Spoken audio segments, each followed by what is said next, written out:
Introducing first the blue corner. At 5'5", she weighed in 125.4 pounds. Her professional record stands even at 2-2. She fights out of Los Angeles, California. Introducing Mario Rios.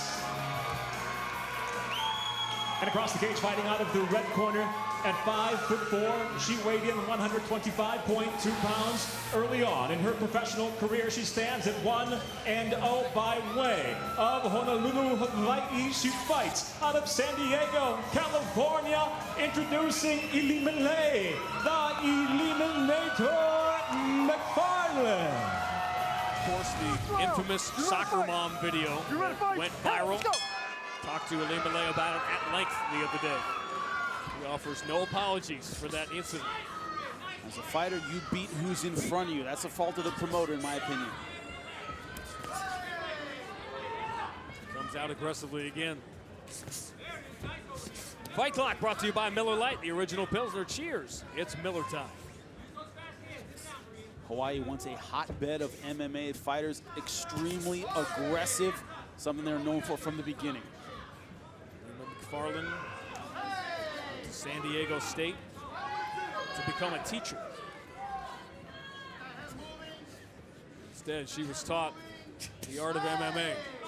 That was my old job, I understand completely. Some of those students can get oh pretty my unruly. God, it makes you want to go train. You have no idea.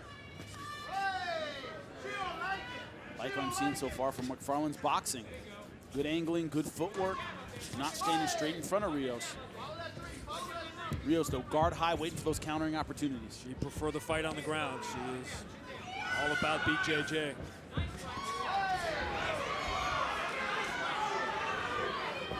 Being all about BJJ is great, but first you got to be all about wrestling, so you got to get them down.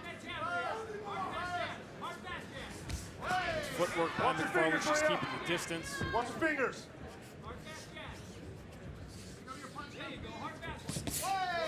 Strong right.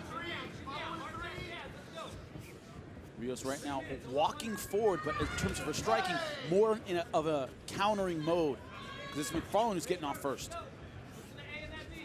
You know what they call the ever-growing fan base for Ilima-Lei Macfarlane? What might that be? The Illuminati. That is appropriate. I wish they had a name that transitioned well into something like that. Jimmy but I Smith don't. didn't, Nothing at all. Yeah. Lost her footwork and inadvertently ended up where she didn't want to be. Wow, just what Rios needed. That's a break and a half. You couldn't get the fight to the ground. Opponent does it for you. Putting a lot of pressure on that defensive half guard position. Key to that is keeping the shin across. Now going for the Kimura. Hard to finish here, but you can get a very nice sweep out of it. Macfarlane staying busy on the ground. But there are times you're just thinking about the sweep. Oh yeah, for sure. And this is one of them. Now once she sweeps her, then she can finish. There's the sweep. You see how she lost the Kimura with the sweeps. Very hard to keep. Thought for a second she was transitioning into a key lock. She lets go. Yeah, it's hard to finish the Kimura from half guard, but you can sweep somebody with it.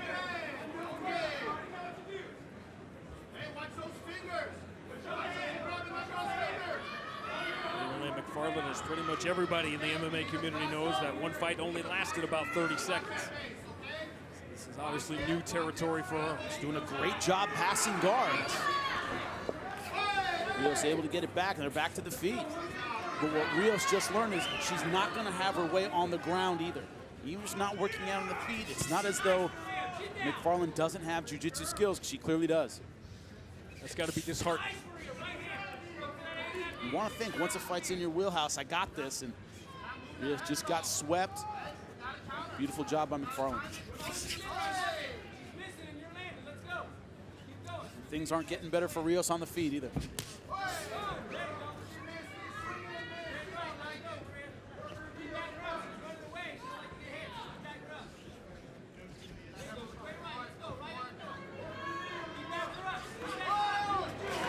Movement's good, the footwork is good, and now she's going forward. Two strong rights. Rios in trouble, those eyes are getting wide. It's the same combination over and over. That right top. Rios not making the proper adjustments on the feet, but good job with the outside trip.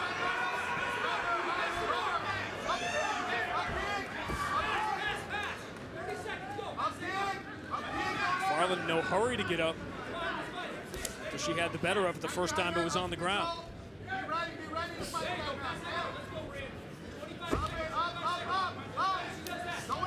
A little surprised Macfarlane was popping up. There she goes. I look for a high crotch.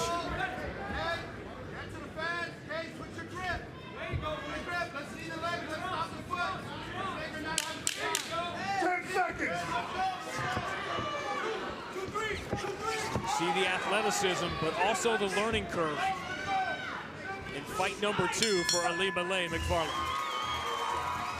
They are good combinations, and it's this right over the top where she had so much success in that opening round. Targeting the eye, targeting the chin. I liked everything I saw on the feet. Good footwork, good composure, tight strikes. Round 2 for Mario Rios and Ilima-Lei Macfarlane. You ready to fight? Handle it!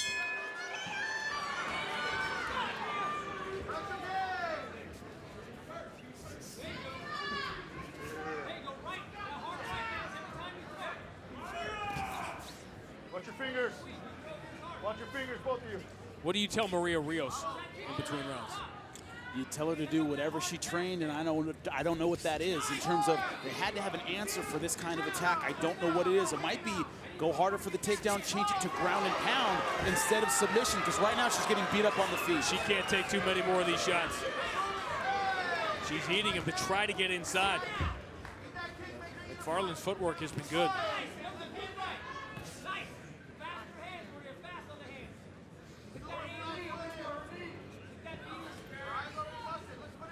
My advice would be get this fight to the ground, and when you do, don't make it a submission battle. Make it about ground and pound, see if you can bust her up on the floor.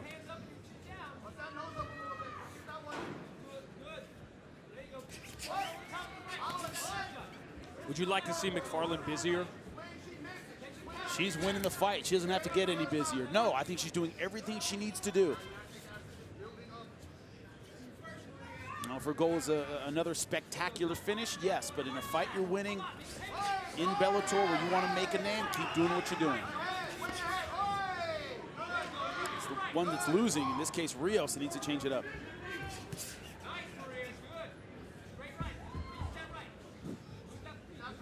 Fighters always ask me, they said, you know, do you tell a fighter to change it up or change things in between rounds? And I say, if the script has you winning at the end of the movie, do you rewrite it? Yeah. No, don't do that. Maybe show them a different look they haven't seen, but the strategy of keeping on the feet in boxing, that's working for Rios.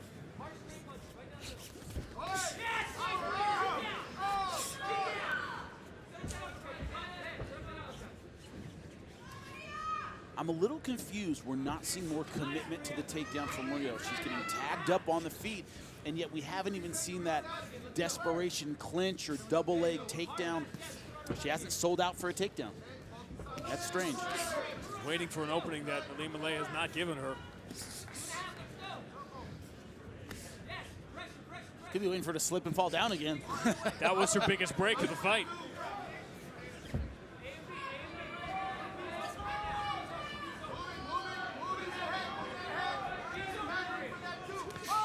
Oh, strong right. Snaps the head back.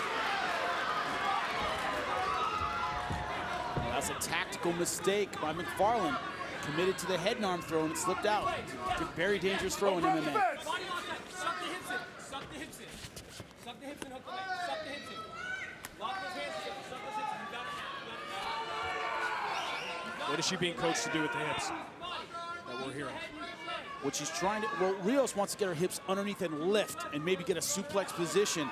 For Macfarlane, it's put your hands on your opponent's wrist and get your hip forward. It's a wrestling escape. Hips very important for both of these fighters right now.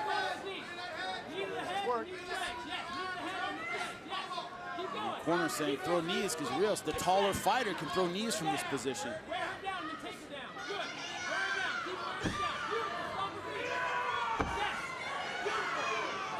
Let's go, ladies. Gotta work. Let's go. Work to finish.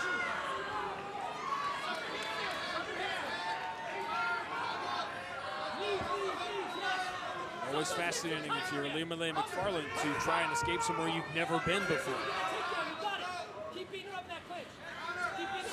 Test of a fighter is always how they deal with adversity in little ways, even if it's a momentary adversity, which this has been for Macfarlane in a fight that she's been dominating. That's how you learn.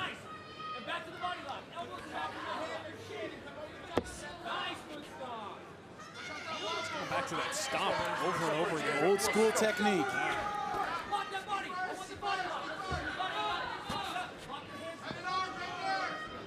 It's real old school. That goes before the That's like Bugs Bunny. That's before the Gracies. Very old school. Always vulnerable to that right hand over and over again. She's eaten about 8 or 9 of those.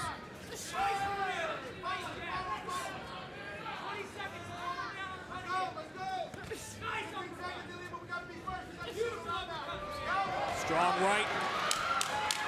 10 seconds. Ilima-Lei Macfarlane began the second round as the aggressor. She closes it that way. And a strong elbow finishes round 2.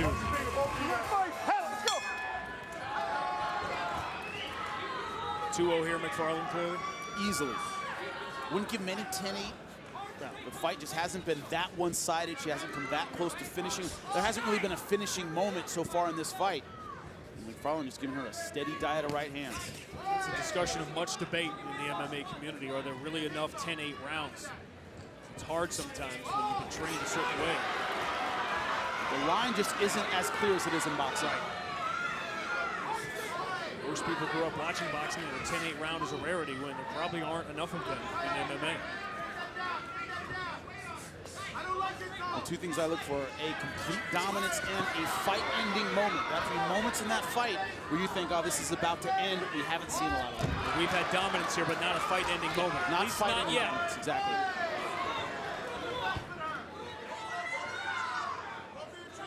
Nothing starts a debate on Twitter like scoring around 10-8. Oh, I didn't know that. I just accidentally threw that out. Yeah, exactly, exactly. RBN for me. Welcome to MMA, buddy. Go, ladies, work the finish. In many ways, as dominant as this has been a performance from Macfarlane, this is what you want for a fighter in a second fight. You get a seasoned professional, a long fight, a lot of different situations. You want them to get minutes, you want them to get rounds.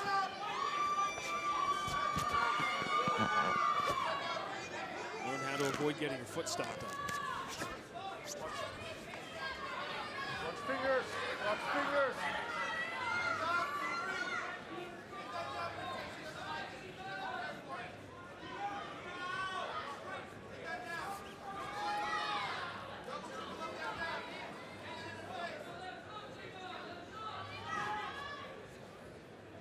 Rios has still been tentative for that takedown that she desperately needs now.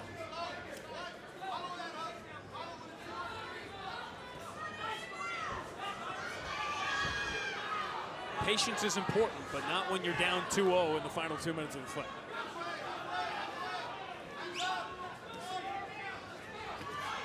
Nice right hand.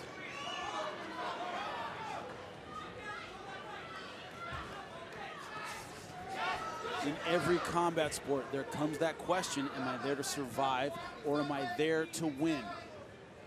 Every fighter who's behind makes that decision. You know, the agreement, I won't try to win if you won't hurt me. Rios has to get past that and try hard to win this fight because it is slipping away.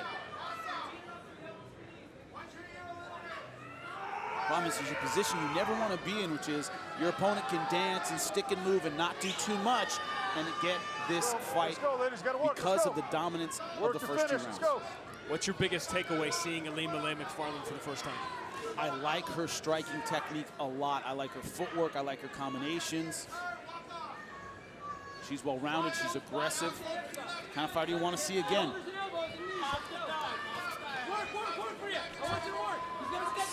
What do you think her takeaway will be?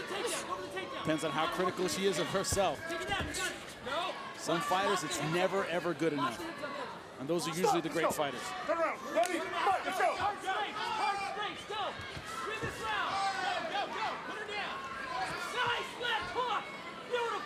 Jeff McGinnis, famous wrestler at the University of Iowa, won a national title, undefeated as a sophomore.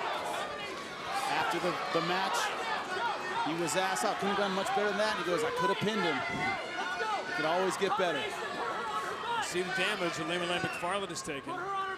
Left side of the nose. There's another slip. We've seen that more than once here. Let's go. Yes. Last go, Maria. Go, go, go. No, you stand top. You stand top. Beautiful. Beautiful knees. Set. Nice. She fails. Elbow, elbow, Didn't elbow. have the cage position to do what she wanted to do on that takedown. Exactly. A minute, under a minute. Beat up those bodies. Again, that's cage time. Go off the wall. Switch around now. These fighters only 125 pounds. You got to really put everything behind a throw. They don't generate a ton of momentum, a lot of speed. But a throw like that is difficult. I